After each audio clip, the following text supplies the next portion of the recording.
emotional debate for the community. Because we are dealing with the human ecosystem now. When you alter parking costs this aggressively, you're fundamentally changing consumer behavioral economics. You're messing with the delicate formula that keeps downtown Main Street alive. Yeah. And the local reporting from WKYT did a great job capturing this. They went out and spoke impartially to the people actually navigating these spaces. Let's break down those perspectives. Let's do it. On one hand, you have a driver like Jim Huber. He's totally open to paying more, but his support is strictly conditional. Right, he said he's willing to pay if the money specifically goes to preserving historic infrastructure. He actually called out the 1966 Helix garage. Yeah, so he views it less as a rental fee for a space and more as a civic investment. He recognizes the deferred maintenance and is willing to chip in on the principle. But the moment you leave the garage and talk to the actual business owners, the people relying on that street-level foot traffic, the reality turns grim really fast. Yeah, the business casualties. WKYT spoke to Ryan West, who manages Sam's hot dog stand. Right, and he pointed out a brutal truth about how sensitive customers already are to parking costs.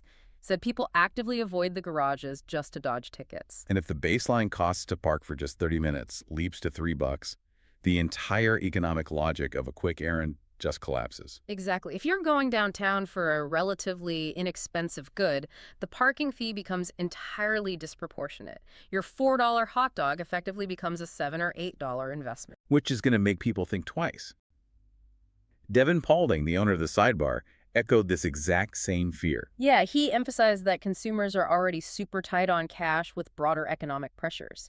He is terrified this could be the exact tipping point that kills his foot traffic. His assessment was basically that if people see rates going up, their immediate response will be, I'm just not going downtown.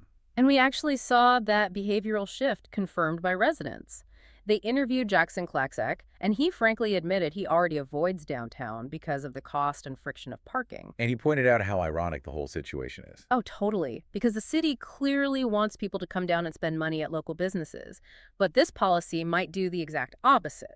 This raises an important... So I've got a question here from @Foxy's TV Time on YouTube, who wants to know about the history of Ball Homes.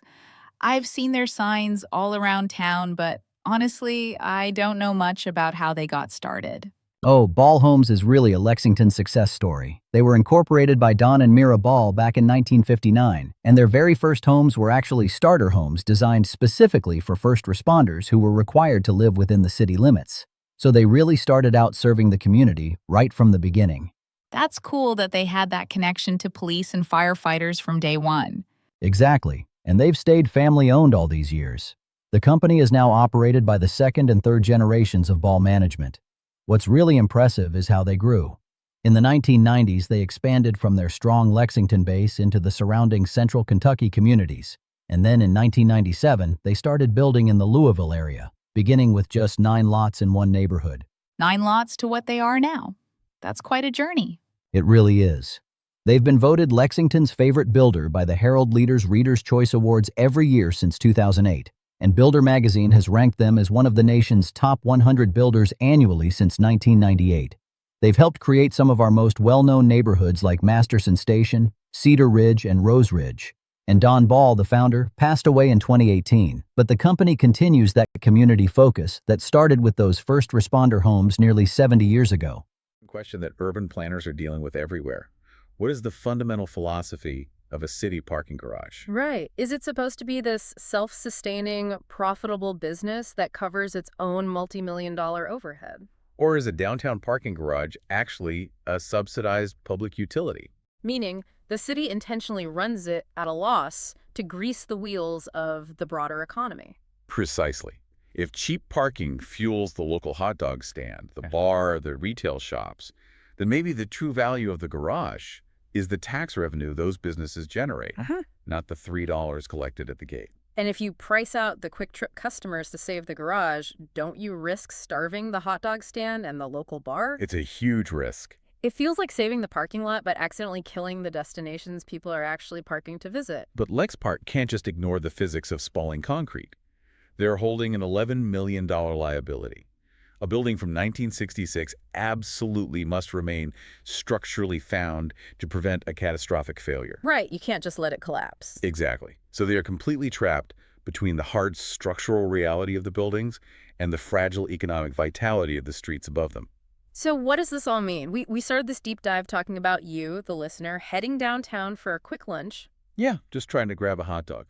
And unpacking these two sources really reveals that the next time you pull a ticket at a downtown garage, you aren't just renting a rectangle of space for an hour. You're stepping right into the middle of this massive, complex urban balancing act. You are personally funding the mitigation of 1966 concrete decay, city snowplows, and new municipal software. And at the exact same time, your decision on whether that $3 is worth the trip plays a direct role in the survival of the businesses lining the street. It really forces us to consider a final lingering thought here. What's that? Well, if local businesses fundamentally rely on cheap parking to survive, but the physical concrete structures providing that cheap parking are becoming unsustainably expensive to safely maintain. It sounds like something has to give. Exactly. Are we eventually going to have to reimagine how we access our downtowns altogether? Perhaps the entire 20th century era of cheap, highly convenient car storage right in the center of a city is simply coming to an end. The end of cheap urban car storage? Wow. That is a heavy, fascinating thought to leave on, especially the next time you are debating whether a quick trip downtown is worth the parking fee. Definitely something to mull over. Thank you so much for joining us on this deep dive. Keep questioning the systems that build the world around you. Maybe take a closer look at the concrete the next time you park.